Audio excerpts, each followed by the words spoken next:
contrary to evolution, the Bible says people were brilliant from the beginning. Geniuses in the genealogies, this week on Creation Magazine Live.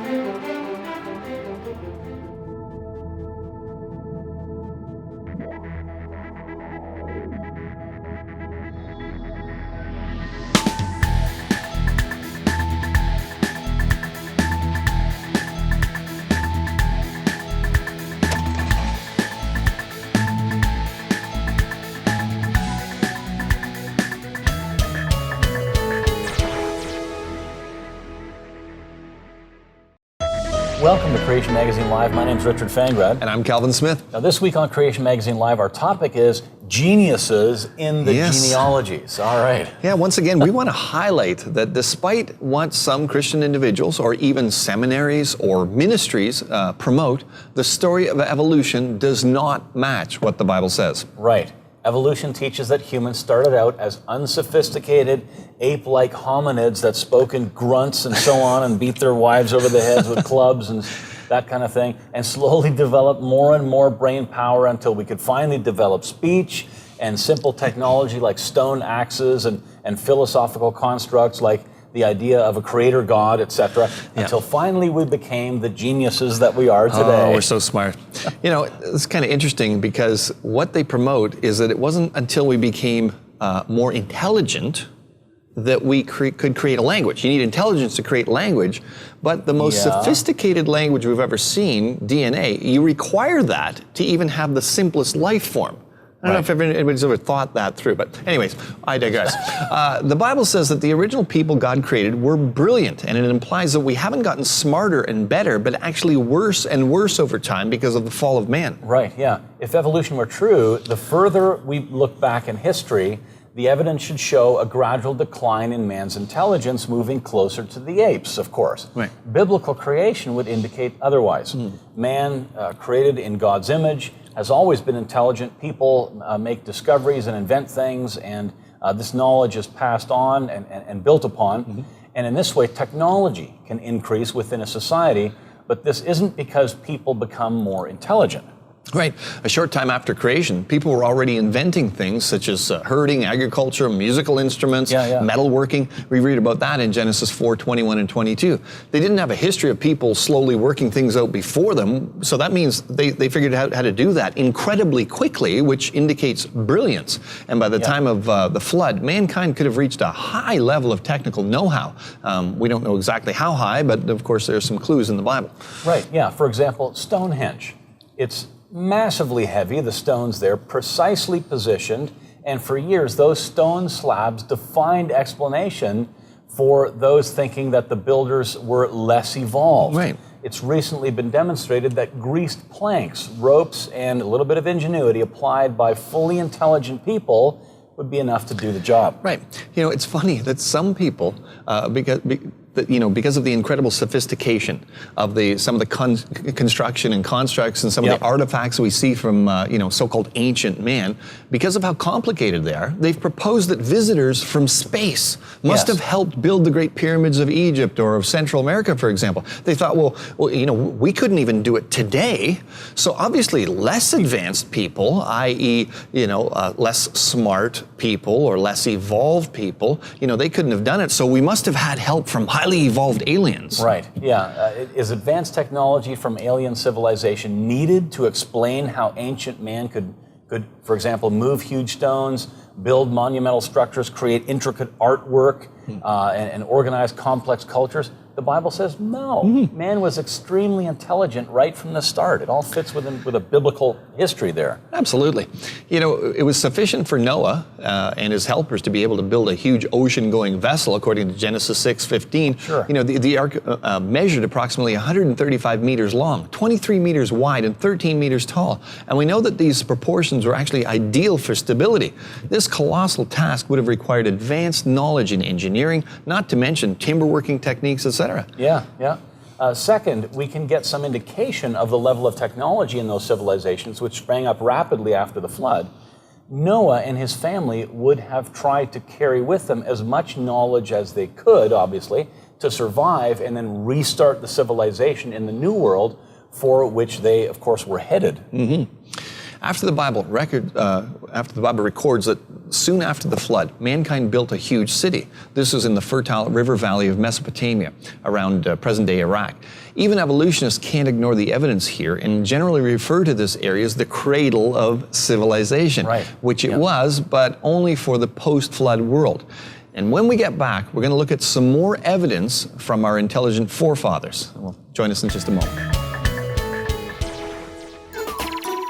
Most people know that pollen can cause problems for those who suffer from hay fever. But did you know that pollen is also a major problem for the evolutionary interpretation of the fossil record? Since the 1960s, the scientific literature has reported the presence of pollen and spores within a rock layer called the Roraima Formation in South America. This formation is supposedly over 550 million years old, yet according to evolutionary theory, flowering plants that produced pollen didn't evolve for another 390 million years. So why do we find pollen in the fossil record so long before the first flowering plants appear? The simplest explanation is that the fossil record doesn't represent the evolution of life on this planet over eons of time, but is better explained as a consequence of the year-long global flood of Noah and its aftermath. This is recorded in the book of Genesis, chapters 6, 7 and 8. To find out more from Creation Ministries International, visit our website, creation.com. If you just tuned in, this week we're talking about geniuses in the genealogies, geniuses in the past. Yep. You can see many lists of people we've all descended from listed there in the Bible. How did they live? What did they do? Were they smart or were they unsophisticated, shall we say? Yeah, well, we mentioned that after the flood, people built the Tower of Babel, which was probably a ziggurat or one of the first types of pyramids, like others that are still standing in the area around present-day Babylon. And similar styles of pyramids are found in ancient civilizations all over the world. For example, when I went down to the Maya Riviera a couple of times, they were all those ziggurat-shaped pyramids. Yeah. But evolutionary historians believe that each culture devised the same style of building independently. Yeah. It seems much more plausible to suggest that they are similar because they came from the same origin, Babel. Right. As with any group of people in society today, those that existed at the time of the Tower of Babel would have had a diverse range of skills. Some were builders, some were artists, and others farmers, etc. However, when God divided the groups by language, the broad pool of knowledge was divided also. Right. And the original group that became, for example, the civilizations of the Egyptians and Mayans, obviously included people skilled in civil engineering. Look at what they built. As evidenced by the rapid establishment of those cultures. Other groups would have lacked such knowledge. Yeah, imagine if you or you and your extended family were suddenly forced to migrate rapidly into an unpopulated wilderness. Yeah. Even though we come from a society with a lot of technology, great technology, it's likely that your family group wouldn't carry all the necessary knowledge, with you. For example, to be able to find ore bodies and smelt, smelting techniques and work metals and stuff like that. So you might choose to use stone tools, for example, to survive. Right. And so just because we see that some societies today don't have certain technologies or what we would consider more sophisticated ways of life doesn't mean that they didn't come from a culture that actually was more advanced than they are today. That could have happened. Right. The traditional view of so-called cultural evolution is that hunter-gatherer societies became agricultural societies, which then became industrial ones and so on. So technology, it has always been taken for granted, always increases. But when anthropologists come across a hunter-gatherer society, the standard assumption that they had never in their cultural past had an agricultural society, well, we're going to look into that and see if that's right. Yes. However, according to what the Bible teaches, when you come across a hunter-gatherer society today, since these are the descendants of people who built the city of Babel, the inference is clear. Yeah. Even though such hunter-gatherer societies show no signs of, for example, agriculture, they have descended from societies which did practice agriculture. That's right. It's therefore of great interest to creationists whenever evidence emerges that societies can in fact lose technology or that a particular hunter-gatherer society has descended from an agricultural society in relatively modern times. Right, yes. One such incident is the story of the Moriori. Around 1,000 years ago, Polynesian farmers colonized New Zealand to become the Maori. Soon afterwards, a group of Maori colonized the Chatham Islands about 800 kilometers east of New Zealand and became known as the Moriori. In 1835, the Maori invaders invaded the Chatham Islands there, enslaving and killing most of the Moriori, and the rest were largely wiped out over the succeeding years by their Maori conquerors. Right. And interestingly, although they had originally been an agricultural society, the Moriori had long since reverted to become hunter-gatherers. This made sense to them and for them because the islands were too cold to grow the largely tropical Maori crops. Okay. And without being able to store surpluses of crop food, they could not support support and feed non-hunting craft specialists, armies, bureaucrats, and chiefs. They were therefore a less warlike society, which made them vulnerable to Maori attacks. Right. So the lesson here is that the standard evolutionary story of anthropological cultural development has been shown to be unsound. Hunting, gathering isn't a sign of being primitive or less evolved, but can just simply be a means of coping with a particular situation that people find themselves in. That's right. And we'll be back with just a little bit more in just a moment.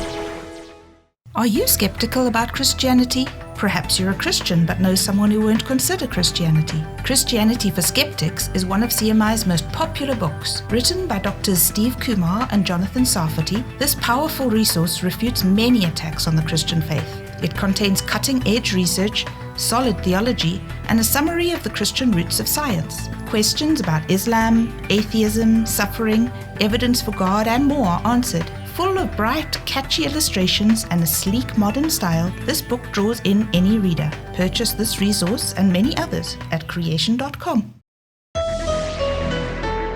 On this week's episode, we're talking about geniuses in the genealogies. Yes. The Bible says people started off as being very intelligent. It also says that the curse has been wearing out the creation for about 6,000 years now. Is there evidence that our great-grandfathers actually had more brain power than we do? Okay, well, that's a good question. And in fact, a new study led by psychologist Michael Woodley from the Umeå University in Sweden has found that our 19th century ancestors were, quote, substantially cleverer than we are. The researchers compared reaction times, that's basically reflex speed, as an indicator of our fleetness of mind, they called it, or general intelligence across the generations since way back in the 1800s. Right. Now, we should point out that although the alternative indicator, IQ, is a useful measure of general intelligence today, the researchers could not meaningfully compare it directly across different eras, as earlier generations usually had limited access to education, nutrition, hygiene, which probably would have boosted modern results. Right. However, when they compared modern reaction times with those measured in the late 19th century by Francis Galton, who, by the way, was Charles Darwin's first cousin who founded the eugenics movement. Yes. Yeah. So when they compared modern reaction times to the Victorians, they found that the average man in 1889 had a reaction time of 183 milliseconds, but in 2004 it had slowed to 253 milliseconds. Mm-hmm. For the average woman, too, there was a deterioration over the same time period from 188 down to 261. Right. Now, what the researchers say is that the slowing in our reflexes can be equated to a loss of 14 IQ points since Victorian times. This pronounced decline is 3 times larger than previous theoretical estimates. Yeah, and this study, along with genetic studies, shows progressive mutational degradation of our human genome with about 100 new mutations or so per generation. It's just more evidence of our being in bondage to decay, as the Bible says in Romans 8. Yeah, and by the way, you can see John Sanford's, Dr. John Sanford's groundbreaking book about this, what we call genetic entropy and the mystery of the genome, title of his book, at the creation.com bookstore. And you can also check out the show we've done about this from season 2, episode 3, called Genetic Mutation, Magnificent Modifier, or Mega Meltdown. Yeah, okay, that's quite a mouthful. What we see more and more from the evolutionary community is an admission that what we would understand as post-flood people and what they assume in the evolutionary uniformitarian scheme of Earth history of the past is that The understanding of ancient man is changing. The depictions of them are becoming more intelligent. Yes, they are. For instance, evolutionists had assumed that the Paleolithic people lacked cognitive and technological means to build boats, for example. However, the recent discovery of stone tools from an archaeological survey on the Greek island of Crete challenges this view clear back to the early Paleolithic. Yeah, archaeologists had previously thought that Crete had been colonized by humans, or rather had not been colonized by humans until the late Neolithic period. This conclusion was mainly deduced from the belief that Crete had been separated from the mainland for about 5 to 6 million years. And so for Paleolithic man to reach Crete, he needed boats. Right. Paleolithic sites in Spain also suggest that early man crossed the Gibraltar Strait. All these discoveries or deductions mean that early people, including what people usually call Neanderthals and Homo erectus, built boats and could navigate the seas, which were much more, show that they were much more intelligent than evolutionists have typically given them credit for. Yeah. The ability of early man to build boats has also been reinforced by the arrival of humans thought to be Homo erectus about 1 million years ago in the evolutionary scheme on Indonesia's Flores Island, which must have been by boat. Also, pre-Neolithic people made it to Australia by at least 50,000 years ago in the evolutionary timescale. Right. So what we see more and more is that these ancient people that were once depicted as, not that intelligent were actually very intelligent. Yes. And of course, we're going to, when we get back, we're going to continue looking at this, looking at how ancient man being portrayed as, less intelligent in the past. Well, now they're much smarter. We'll be back in just one moment. What do marine fossils on the top of Mount Everest tell us about the biblical flood? Well, we find fossils of marine creatures in limestone near the summit, which means that this area must have been under the sea in the past. Everyone agrees that the top of Everest was once under the sea. However, many people do not associate these rocks and fossils with Noah's flood because they think there is not enough water to cover the highest mountains. However, they are not considering how the flood changed the Earth's topography. The mountain ranges formed at the end of the flood. With vertical earth movements towards the end of the flood, the mountains rose and the water flowed off the continents into the newly formed ocean basins. Indeed, such mountains must have formed quickly and recently, otherwise they would have eroded as quickly as they formed. That's why we have marine fossils at the top of high mountains. To find out more from Creation Ministries International, visit our website, creation.com. And our subject this week is geniuses in the genealogies. The Bible says that people started off being very intelligent. Evolution often depicts the earliest humans as being quite primitive thinkers. What does science show? Well, the processing of milk, especially the production of cheese, is considered a technically complex process, and it's also considered a critical development in the evolution of man that came very late in human evolution. So the finding in northwestern Anatolia of abundant milk residues on pottery from the 6th millennium BC and potsherds pierced with small holes with abundant milk fat, very likely used for making cheese, has pushed back milk processing 3,000 years in the evolutionary scheme, which is just another sign that people have been intelligent from the get-go. From the get-go, exactly. Archaeologists working in South Africa have recently unearthed spear tips that are claimed to be 500,000 years old. Amazing, 500,000 years old. Right. The deduction is based on the modification and damage on the stone points consistent with having been attached to spear handles. This extends the ability to make stone-tipped spears by 200,000 years. The use of wooden spears found among the remains of butchered horses in Germany has already pushed back the use of spears to 400,000 years ago. Mm-hmm. And another South African cave has produced organic human artifacts claimed to be 44,000 years old. And these artifacts included evidence of the oldest use of poisoned arrows for hunting and the use of beeswax. It's also interesting that the artifacts are nearly identical to those which are actually still in use by the Bushmen of southern Africa today. Okay, so it's likely that all of these archaeological sites represent post-flood man. The pushing back in evolutionary time of man's abilities means that post-flood man was more intelligent than evolutionists believed, more and more supporting the belief that man was always intelligent and never evolved from some ape-like creature. Yeah, now it's actually undisputed that some of our ancestors had access to advanced technology capable of producing things like the pyramids that modern engineers can't even replicate today.